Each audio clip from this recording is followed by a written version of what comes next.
William J Baumol's economic order quantity model 1952 में क्या है कि ऑप्टिमम कैश बैलेंस कैसे निकालेंगे। ऑप्टिमम कैश बैलेंस कैसे निकालेंगे, तो ऑप्टिमम कैश बैलेंस जो C is equal to 2U into P by S, जहाँ पे U क्या हो जाता है एनुअल और मंथली कैश डिसबर्समेंट, उसके बाद P क्या हो जाता है fixed cost per transaction, S का मतलब क्या होता है opportunity cost of 1 rupees per annum, opportunity cost of 1 rupees per annum. तो हम लोग को एग्जाम में भी ऐसे ही लिखना, पहले फार्मूला लिखना है, उसके बाद यहाँ लिखना है कि यहाँ पे C का मतलब क्या हो गया, U का मतलब क्या हो गया, P में क्या हो गया, S का मतलब क्या हो गया। तो ये भी हम लोग को इस तरह से लिखना है। फार्मूला क्या हो गया C is equal to 2U into P by S, जो हम लोग करते थे मतलब जो हम लोग करते थे इकोनॉमिक ऑर्डर क्वांटिटी में 2AO बाई C, उसी का समझ लीजिए एक तरह से वर्जन है। तो ये हम लोग का फार्मूला हो गया। अब आते हैं इलस्ट्रेशन नंबर 10 में। इलस्ट्रेशन नंबर 10 में क्या है, a firm maintain a separate account for cash disbursement, the total disbursement are 1,05,000 per month और ₹12,60,000 per year. Administrative and transaction cost transferring cash to disbursement account is ₹20 per transaction. तो ये हम लोग का हो गया फिक्स्ड कॉस्ट पर ट्रांजेक्शन हो गया। फिर marketable security yield is 8% per annum, तो ये हम लोग का हो गया अपॉर्चुनिटी कॉस्ट 0.08। फिर determine the optimum cash balance according to William J Baumol model, तो विलियम जे बॉमल मॉडल के हिसाब से हम लोग को ऑप्टिमम कैश बैलेंस निकालना है। तो आ जाइए सॉल्यूशन में।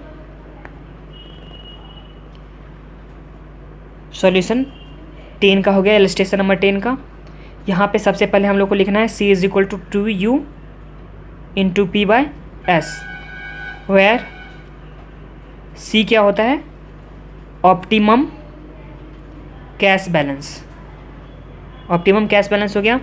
फिर U क्या होता है एनुअल कैश डिसबर्समेंट या मंथली कैश डिसबर्समेंट। फिर V क्या हो गया fixed cost per transaction, fee fixed cost per transactions. S क्या होता है opportunity cost of 1 rupees per annum या पर मंथ। तो ये हम लोग का हो गया। इस सम्स में यहाँ पे रूट भी था। ऑप्टिमम कैश बैलेंस का क्या हो जाएगा 2 इंटू 12,60,000, एनुअल कैश डिसबर्समेंट दे रखा हुआ था 12,60,000 into fixed cost per transaction कितना दे रखा हुआ था 20 दे रखा हुआ था, डिवाइड बाय अपॉर्चुनिटी कॉस्ट कितना था 8% का मतलब 0.08। अब इसको सॉल्व करते हैं हम लोग। 2 इंटू 12,60,000 इंटू 20 डिवाइड बाय 0.08, तो ये हम लोग का आ जाता है। और उसका रूट करने के बाद हम लोग का आता है 25,100। ये हम लोग का हो जाएगा optimum cash balance. Optimum cash balance ये हम लोग का हो जाएगा। अब इसका थ्योरी पार्ट एक बार पढ़ लेते हैं। देखिए टाइम ये हो गया, यहाँ पे कैश है तो कैश तो हमेशा ऊपर नीचे होता रहेगा, फ्लक्चुएट होता रहेगा। और एवरेज में देखेंगे तो एवरेज क्या हो जाएगा सीधे हो जाएगा।